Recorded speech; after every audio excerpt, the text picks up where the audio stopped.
Hello everyone, welcome back to another new blog. তো আজকে হচ্ছে আমি আর মা বাড়িতে বানাচ্ছি কড়াইশুঁটি কচুরি আর আলুর দম। তো শীতকালে কিন্তু কড়াইশুঁটি কচুরি না খেলে একদমই হয় না। তো চলো তোমাদের সাথে আলুর দমের রেসিপিটা শেয়ার করছি। আর কড়াইশুঁটি কচুরি আমার আগেই তোমার ভিডিওতে ছাড়া হয়ে গেছে, যারা যারা দেখোনি আর গিয়ে অবশ্যই দেখে আসো। তো চলো রেসিপিটা শেয়ার করি আলুর দমের। কিন্তু আলুটা ভাজা হয়ে গেছে এই যে এখানে, আর এখানে কড়াইতে তেল আর হচ্ছে কটা তেজপাতা দিয়ে আর এই একটা পেস্ট তৈরি করেছি। এর মধ্যে চারমগজ, কাজু বাদাম আর আদা আর হচ্ছে একটা টমেটো আর কাঁচা লঙ্কা, এটা পেস্টটা এবার দিয়ে দেবো এর মধ্যে।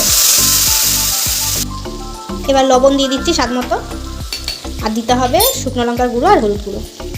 এবার হলুদ গুঁড়ো দিয়ে দিল মা, এবার শুকনো লঙ্কাটা দাও।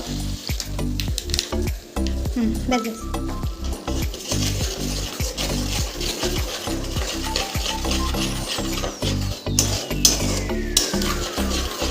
কালারটা কিন্তু অসাম এসছে একদম। মশলাটা তৈরি করেছে হলো 3খানা শুকনো লঙ্কা, ধনে গোটা, আর এলাচ, দারচিনি, লবঙ্গ, আর কিছুটা গোলমরিচ, আর হচ্ছে গোটা জিরে। তো এটা পেস্ট করে একটা মশলা বানিয়ে নিয়েছি, এটা এবার দিয়ে দেবো এর মধ্যে। এবার দিয়ে এটা ভালো করে একটু কষিয়ে নেবো মশলাটা, তারপর আলুগুলো দিয়ে দেবো। এবার আলুগুলো দিয়ে দিলাম। এবার ভালো করে আলুগুলোর মধ্যে মশলাটাকে মিশিয়ে নেবো। তারপর একটু জল দিতে হবে এর মধ্যে, আর তারপর একটু টক দই দিয়ে লাস্টে ঘি দিয়ে নামিয়ে দিতে হবে।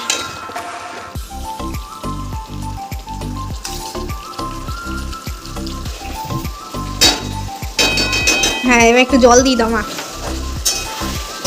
এটার মধ্যে জল দিয়ে দিয়েছি, এটা এখন ফুটুক। আর ততক্ষণে এখানে ময়দা মেখে রেখেছিলাম, আর এখানে পুরটা তৈরি করা হয়ে গেছে কড়াইশুঁটি। আর এটা লেচি কেটে নেবো, তারপর তোমাদের সাথে লাস্টে এই যে ঘি দিয়ে দিচ্ছি। যে কড়াইশুঁটি কচুরিটা বেলে নিয়েছি, এই যে কটা এখানে ভাজাও হয়েছে, আর এই যে এটা দিচ্ছি এবার দিলে।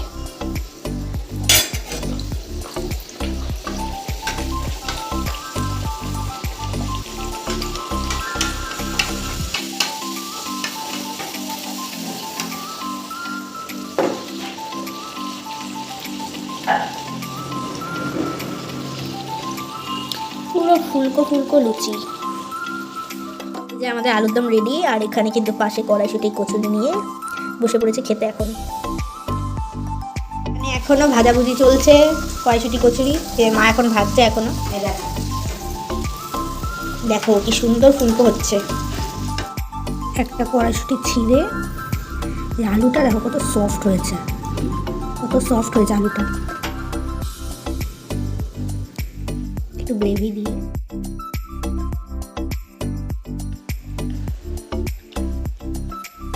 দারুণ হয়েছে খেতে।